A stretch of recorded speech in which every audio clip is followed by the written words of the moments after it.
Hari Raya Roti Tidak Beragi yang disebut Paskah sudah dekat. Imam-imam kepala dan ahli-ahli Taurat mencari jalan bagaimana mereka dapat membunuh Yesus sebab mereka takut kepada orang banyak.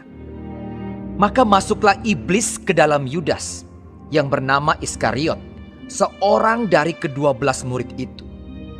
Lalu pergilah Yudas kepada imam-imam kepala dan kepala-kepala pengawal bait Allah dan berunding dengan mereka bagaimana ia dapat menyerahkan Yesus kepada mereka. Mereka sangat gembira dan bermufakat untuk memberikan sejumlah uang kepadanya. Ia menyetujuinya dan mulai dari waktu itu ia mencari kesempatan yang baik untuk menyerahkan Yesus kepada mereka tanpa setahu orang banyak. Maka tibalah hari raya roti tidak beragi, yaitu hari di mana orang harus menyembelih domba Paskah. Lalu Yesus menyuruh Petrus dan Yohanes. Katanya, "Pergilah, persiapkanlah perjamuan Paskah bagi kita, supaya kita makan." Kata mereka kepadanya. "Di manakah engkau kehendaki kami mempersiapkannya?"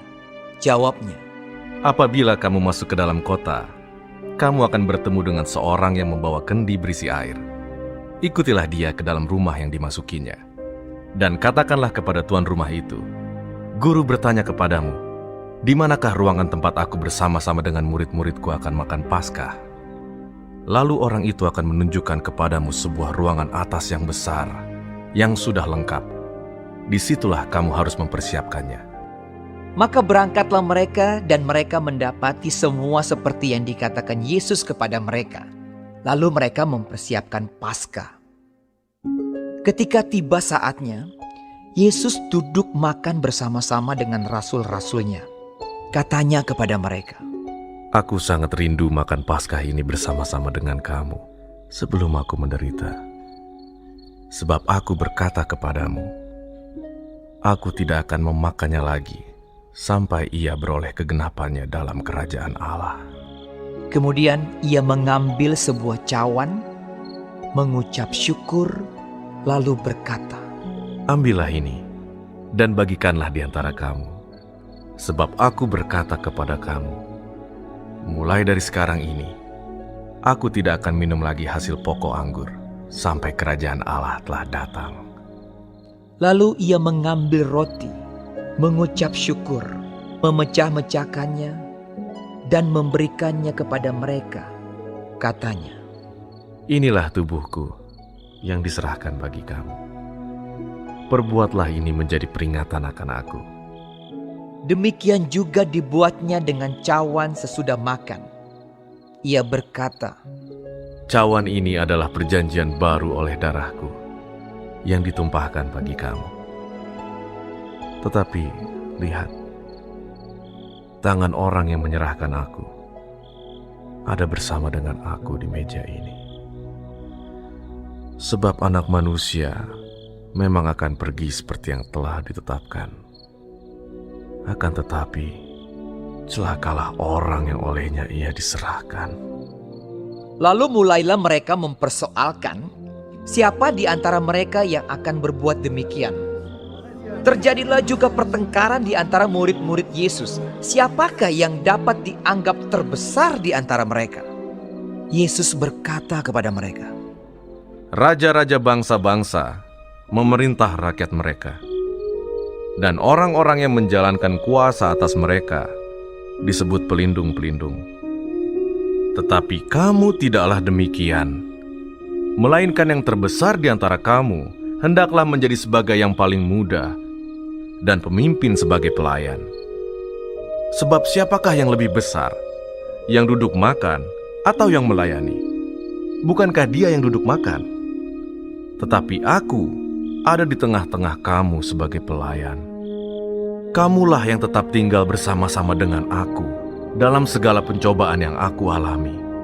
Dan aku menentukan hak-hak kerajaan bagi kamu, sama seperti Bapakku menentukannya bagiku, bahwa kamu akan makan dan minum semeja dengan aku di dalam kerajaanku, dan kamu akan duduk di atas tahta untuk menghakimi ke-12 suku Israel. Simon, Simon, lihat, Iblis telah menuntut untuk menampi kamu seperti gandum. Tetapi aku telah berdoa untuk engkau, supaya imanmu jangan gugur. Dan engkau, jikalau engkau sudah insaf, kuatkanlah saudara-saudaramu. Jawab Petrus, Tuhan, aku bersedia masuk penjara dan mati bersama-sama dengan Engkau. tetapi Yesus berkata, Aku berkata kepadamu, Petrus, hari ini ayam tidak akan berkokok sebelum engkau 3 kali menyangkal bahwa engkau mengenal aku. Lalu ia berkata kepada mereka, Ketika aku mengutus kamu dengan tiada membawa pundi-pundi, bekal dan kasut, adakah kamu kekurangan apa-apa? jawab mereka. Suatu pun tidak. Katanya kepada mereka, Tetapi sekarang ini, siapa yang mempunyai pundi-pundi, hendaklah ia membawanya. Demikian juga yang mempunyai bekal. Dan siapa yang tidak mempunyainya, hendaklah ia menjual jubahnya dan membeli pedang. Sebab aku berkata kepada kamu, bahwa nas kitab suci ini harus digenapi padaku. Ia akan terhitung di antara pemberontak-pemberontak. Sebab apa yang tertulis tentang aku sedang digenapi. kata mereka. Tuhan, ini 2 pedang. Jawabnya. Sudah cukup. Lalu pergilah Yesus keluar kota dan sebagaimana biasa ia menuju Bukit Zaitun. Murid-muridnya juga mengikuti dia. Setelah tiba di tempat itu ia berkata kepada mereka, Berdoalah, supaya kamu jangan jatuh ke dalam pencobaan. Kemudian ia menjauhkan diri dari mereka, kira-kira sepelempar batu jaraknya. Lalu ia berlutut dan berdoa. Katanya, Ya Bapakku, jikalau Engkau mau, ambillah cawan ini daripada aku. Tetapi bukanlah kehendakku, melainkan kehendak-Mu lah yang terjadi. maka seorang malaikat dari langit menampakkan diri kepadanya untuk memberi kekuatan kepadanya. Ia sangat ketakutan dan makin bersungguh-sungguh berdoa. Peluhnya menjadi seperti titik-titik darah yang bertetesan ke tanah. Lalu ia bangkit dari doanya dan kembali kepada murid-muridnya. Tetapi ia mendapati mereka sedang tidur karena duka cita. Katanya kepada mereka, Mengapa kamu tidur? Bangunlah dan berdoalah, supaya kamu jangan jatuh ke dalam pencobaan. waktu Yesus masih berbicara, datanglah serombongan orang, sedang muridnya yang bernama Yudas, seorang dari ke-12 murid itu, berjalan di depan mereka. Yudas mendekati Yesus untuk menciumnya. Maka kata Yesus kepadanya, Hai Yudas, engkau menyerahkan anak manusia dengan ciuman. ketika mereka yang bersama-sama dengan Yesus melihat apa yang akan terjadi, berkatalah mereka, Tuhan, mestikah kami menyerang mereka dengan pedang? dan seorang dari mereka menyerang hamba imam besar sehingga putus telinga kanannya. Tetapi Yesus berkata, Sudahlah itu. lalu ia menjamah telinga orang itu dan menyembuhkannya. Maka Yesus berkata kepada imam-imam kepala dan kepala-kepala pengawal bait Allah serta tua-tua yang datang untuk menangkap dia. Katanya, Sangkamu aku ini penyamun, maka kamu datang lengkap dengan pedang dan pentung. Padahal tiap-tiap hari aku ada di tengah-tengah kamu di dalam bait Allah, dan kamu tidak menangkap aku. Tetapi inilah saat kamu, dan inilah kuasa kegelapan itu. lalu Yesus ditangkap dan dibawa dari tempat itu. Ia digiring ke rumah imam besar dan Petrus mengikut dari jauh. Di tengah-tengah halaman rumah itu, orang memasang api dan mereka duduk mengelilinginya. Petrus juga duduk di tengah-tengah mereka. Seorang hamba perempuan melihat dia duduk dekat api. Ia mengamat-ngamatinya, lalu berkata, Juga orang ini bersama-sama dengan dia. tetapi Petrus menyangkal. Katanya, Bukan, aku tidak kenal dia. tidak berapa lama kemudian seorang lain melihat dia lalu berkata. Engkau juga seorang dari mereka.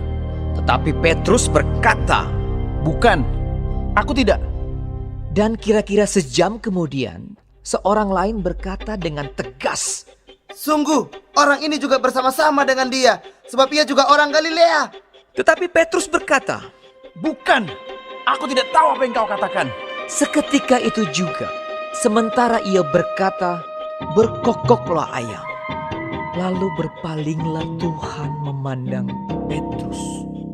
Maka teringatlah Petrus bahwa Tuhan telah berkata kepadanya, Sebelum ayam berkokok pada hari ini, engkau telah 3 kali menyangkal aku. Lalu ia pergi keluar dan menangis dengan sedihnya. Dan orang-orang yang menahan Yesus mengolok-olokkan dia dan memukulinya. Mereka menutupi mukanya dan bertanya, Cobalah katakan, siapakah yang memukul engkau? dan banyak lagi hujat yang diucapkan mereka kepadanya. Dan setelah hari siang, berkumpullah sidang para tua-tua bangsa Yahudi dan imam-imam kepala dan ahli-ahli Taurat. Lalu mereka menghadapkan dia ke mahkamah agama mereka. Katanya, Jikalau engkau adalah Mesias, katakanlah kepada kami. jawab Yesus, Sekalipun aku mengatakannya kepada kamu, namun kamu tidak akan percaya. Dan sekalipun aku bertanya sesuatu kepada kamu, namun kamu tidak akan menjawab. Mulai sekarang, Anak Manusia sudah duduk di sebelah kanan Allah yang Maha Kuasa. kata mereka semua. Kalau begitu, engkau ini anak Allah. Jawab Yesus. Kamu sendiri mengatakan bahwa akulah anak Allah. Lalu kata mereka, Untuk apa kita perlu kesaksian lagi? Kita ini telah mendengarnya dari mulutnya sendiri.